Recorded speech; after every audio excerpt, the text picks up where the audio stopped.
Obviamente no fue así, señores, no fue así.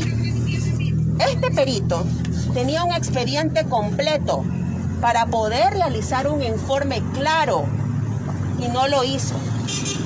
El día del peritaje que se dio allá donde ocurrió el accidente, ese día por ejes del destino, apareció un testigo. ¡Oh, sorpresa! El testigo venía tan bien preparado que apareció ya con su cédula en la mano. Y indica, yo pude ver cómo fue que se dieron las cosas en ese momento, cómo fue que se dio el accidente en ese momento. Nos quedamos sorprendidos y el señor indica lo siguiente, que el carro venía conduciéndose por parte del señor Collantes, por parte del señor Elliot Collantes. Pero que al momento que ellos venían transitando en la vía, ¡oh, sorpresa! Que en el informe que pone este perito, mire lo que agregan. Él agrega lo siguiente, que ahí se apareció, en ese informe, en ese peritaje, apareció una moto. El señor que da la versión indica que ahí en ese momento apareció una moto fantasma. Una moto que rebasó el vehículo. Esta moto. ¿Sí ven? ¿Sí ven aquí? Que apareció una moto. Una moto apareció supuestamente en ese momento. ¿Ya? Ahora, en este mismo informe que hace este señor, el perito, cabe indicar que él indica lo siguiente, ¿no? Él pregunta aquí de las personas que están aquí. Dice, participantes no identificado, con cédula de ciudadanía no determinada, no identificada. Entonces, si él agrega una fotografía con una motocicleta, donde ahí se ve claramente que hay una placa, ¿por qué no la pone aquí? ¿Por qué no la pone aquí? ¿Y por qué se basa solamente se basa a la versión de un testigo que apareció justo en el momento indicado y en el lugar que iban a hacer la pericia? O sea, ¿no se tomó en consideración de pronto a los testigos que estuvieron en ese momento que aparecen en las gráficas y los videos incluso? Miren, estos son los testigos que presenciaron el momento del accidente. Estos son los testigos. Estos son los testigos. Ese señor no aparece por ningún lugar. No aparece por ningún lugar. Y en la versión que este señor indica que él justo esa semana le tocó ir a trabajar a la ciudad de allá como albañil. Entonces, si él cuando uno va a trabajar de 6 de la mañana, va a su lugar de trabajo. Él venía de regreso. Y si él dice que vio la motocicleta, él tiene que haber visto qué color de motocicleta era, con esa motocicleta, quién venía conduciéndola. ¿No es cierto? Él tenía que haber dicho toda esa situación. ¿De dónde creen ustedes que salió ese testigo y esa supuesta moto? Me imagino que del cielo, porque nadie lo conoce por el sector. Señores, ¿qué dice la gente de tránsito que aparece en la fotografía? La gente de la TM en su informe, ¿qué es lo que da a conocer? Bueno, el agente de tránsito lo que dice que aparece en el informe, el que realiza el parte policial, usted me está diciendo. El que está en la fotografía, porque es el primero que se lo va a llegar ahí. Ya, este que está aquí solamente indica que él sirvió como apoyo. Solo sirve él como apoyo. ¿Pero qué dice el parte de la ATM? Ya, el parte del ATM indica lo siguiente. El parte del ATM indica esto, que el señor no venía conduciendo, que él era un acompañante y que había una tercera persona, Esto es lo que indica. Venía sentada en el asiento posterior detrás del conductor y al momento del accidente me encontraba dormido. Y en el vehículo lo conducía un amigo y un policía me socorrió ubicándome a unos metros del vehículo y no recuerdo el nombre de mi amigo. Además, yo me encontraba descalzo. Y el testigo del perito dice que él iba manejando y que perdió pista. Exactamente. Entonces, ¿Y el informe de la policía qué dice? el informe de la policía indica lo siguiente. El informe de la policía, porque la policía fue los primeros que llegaron al lugar. Exacto. El informe de la policía indicó que dentro de ese vehículo se encontraban 2 personas. En el lugar se pudo constatar que se trataba de un vehículo marca Kia, modelo Sportage color rojo de placas RBA o 3893.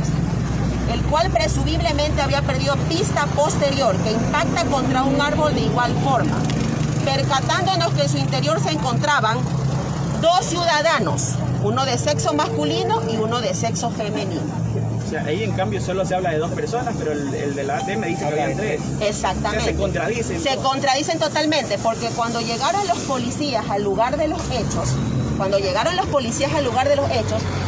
le hacen ver al agente de tránsito que llega y le indican que habían 2 personas y que el señor Collantes era el conductor, y él en su parte no lo agrega. ¿Y los testigos oculares presenciales del hecho qué dicen en cambio? Los testigos oculares son estos.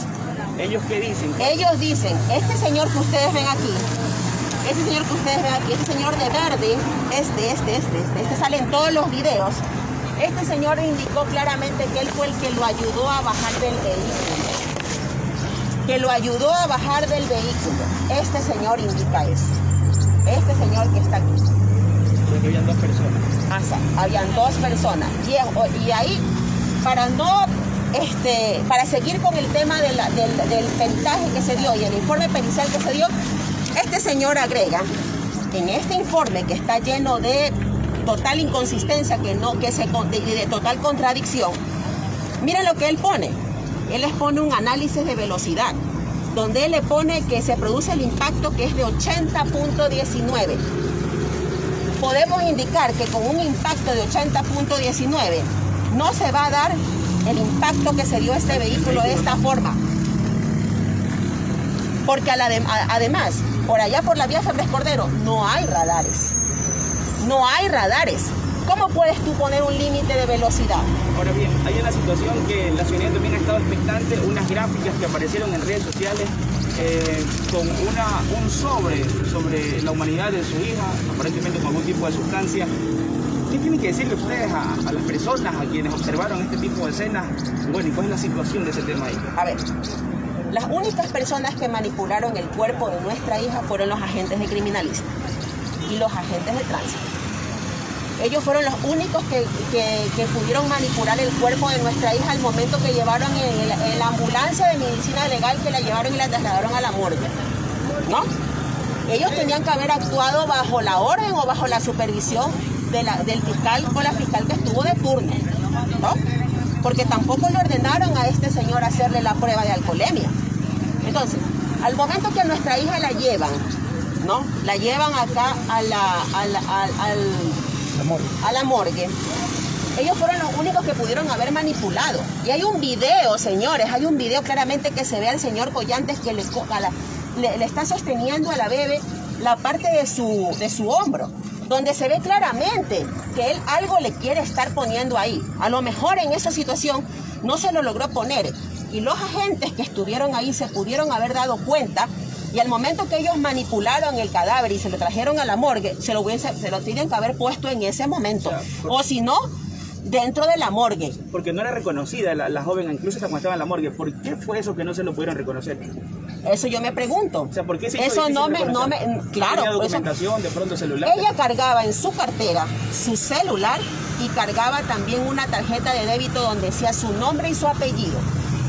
Y oh sorpresa, cuando mi esposo se acerca al canchón a retirar sus pertenencias, solo le entregan la cartera de color blanco con unas llaves, el celular marca iPhone Pro Max, y la tarjeta de débito nunca apareció. ¿Qué pasó? Entonces, ¿qué pasaría?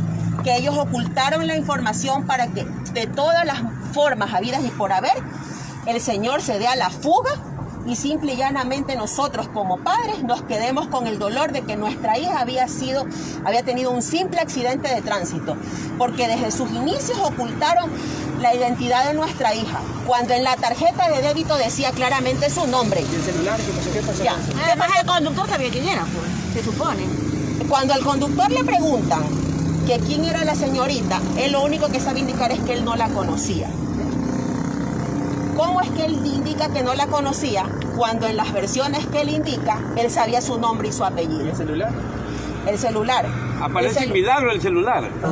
No apareció. Ya le voy a indicar cómo apareció el celular de nuestra hija. Al momento que estos malos elementos hicieron la revisión del vehículo para ver las pertenencias que habían, dentro de ese vehículo aparecen la cartera, También se ve claramente que sale un celular con una carcasa rosada y aparece también, dentro de la cartera estaban las llaves viejas que nunca aparecieron.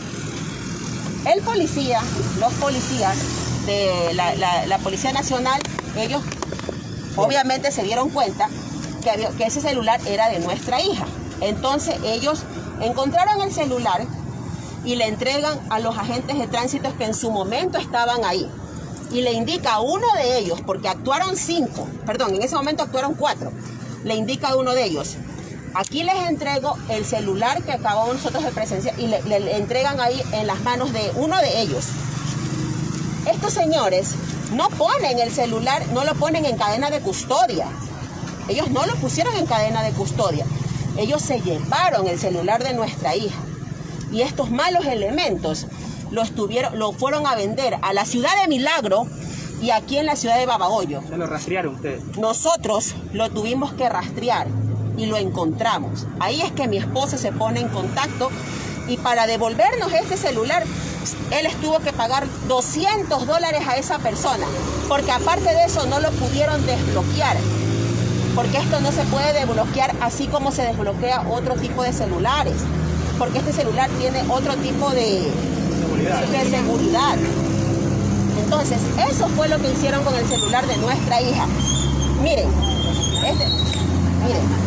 ese celular tenía que haber estado en cadena de custodia, señores, en cadena de custodia como evidencia, y no estaba, no apareció.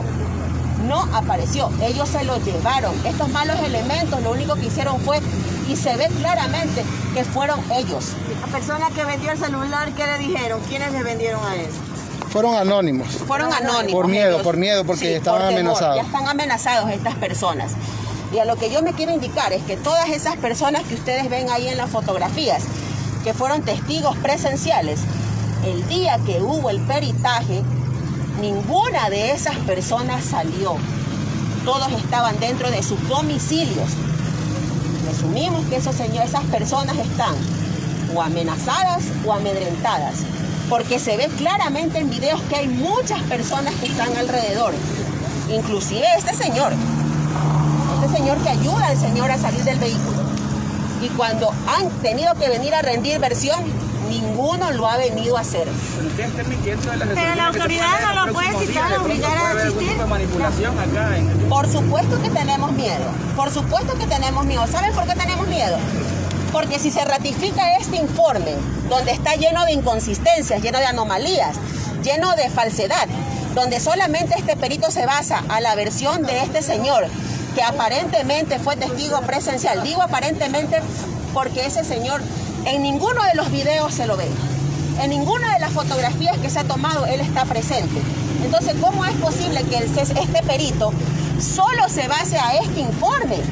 Solo se base a esa versión. Ni siquiera el parte de la policía se ha considerado. No sé, y cuando él tenía un expediente completo, para poder realizar un informe. Es más, ellos tienen un tiempo determinado para entregar un informe y lo entregó pasado de los días. ¿Con qué fin lo hizo? Con el fin de que nosotros, la parte afectada, la parte que a nosotros nuestra hija ya no está, nosotros no tendríamos derecho a reclamar absolutamente nada. Con esa finalidad este señor hizo eso. ¿Qué piden ahora? Nosotros pedimos que por favor el nuevo informe que tiene que salir de la reconstrucción de los hechos donde fueron los peritos de la OIAP de aquí de la ciudad de Babahoyo sea claro y transparente. Nosotros no estamos pidiendo que pongan un informe a nuestro favor, sino que se ponga un informe o que se amplíe la aclaración real, de que sea un informe real, con hechos reales, no con una versión manipulada, no con una versión de un solo testigo. Llamado a las autoridades. ¿Ustedes presumen algún tipo de tráfico de influencia? Por supuesto, nosotros presumimos eso, porque ¿cómo se puede explicar este tipo de situaciones? Solamente así se puede dar, porque ojo, este perito no es ni siquiera de la ciudad de aquí de Babahoyo, este perito reside en la ciudad de Guayaquil. El perito. Reside en la ciudad de Guayaquil. Entonces, ¿qué es lo que está? Entonces quiere decir que aquí hay un tráfico de influencias tan superior que entonces están siendo autoridades más superiores que están indicando lo que tienen que hacer. todo esto la judicatura no se ha pronunciado sobre No, este todavía proceso. no se ha pronunciado, todavía no, porque la instrucción fiscal cerró el día lunes. ¿Ya? Este lunes, pero el día sábado nosotros estuvimos presentes en el lugar de los hechos en una reconstrucción de los hechos que se dio. Nosotros estuvimos presentes a la hora indicada. La otra parte no asistió. Asistió en su momento y se retiró. Y ahí no fue el perito. Mientras que nuestra testigo, que sí fue una testigo presencial y que sale dentro de las fotografías, ella estuvo en el lugar para indicar cómo fue que realmente se dio el accidente en ese momento. ¿Qué va a pasar si no tienen de pronto un informe favorable al que ustedes están planteando? ¿De qué acciones van a tomar? A ver, si no hay un informe favorable, que nosotros no estamos pidiendo que sea a nuestro favor, sino que sea justo, claro y transparente, si no hay un informe de esa magnitud, obviamente no puede haber acusación. Y si no hay acusación, este señor va a ser eximido de toda culpa y no va a ser juzgado, caballeros. No iría a juicio. No iría a ¿Qué juicio. acciones van a tomar ustedes? Las acciones que tengamos que tomar, y las acciones pertinentes de acuerdo a la ley, porque nosotros tenemos las pruebas y tenemos, todo apunta cómo se dio, y esto se apunta claramente a un descarado fraude procesal, porque desde sus inicios se dieron todas estas situaciones en contra de nosotros que somos los víctimas y a favor del señor. Es más, cuando hubo la audiencia para el cambio de medidas, la jueza le ratificó al señor que él se podía presentar en la ciudad de Ventanas porque él estaba residido allá en la ciudad de Ventanas, ¿ya? Y se basó a un informe médico de un médico que ni siquiera es traumatólogo, sino que simple y llanamente es un técnico, ¿ya? ¿Hubo prueba de alcoholemia de pronto? No le podemos indicar que hubo prueba porque no le realizaron la prueba de alcoholemia. La fiscal de turno tenía que haber ordenado que le realice y no se la realizaron. El agente de tránsito nunca se la realizó. ¿Por qué? Porque el señor se negó. Ahora, él indica, en una versión que indica que él sí se la quería hacer, pero que no podía. Es el agente de tránsito que tenía que tomar procedimiento y hacerle, y no se la realiza. De acuerdo, bueno. Muy bien, muchísimas gracias. Esas han sido las declaraciones de los padres. ¿Su nombre cuál es? Mi nombre es Mariela Saona Vargas, mamá de la señorita Melanie Silva, y él es el señor Fernando Silva Carrera, mi esposo, papá de la señorita Melanie Silva, que el día 25 de septiembre cumplió ya un mes de haber dejado y de haber fallecido. De acuerdo, ahí estaba.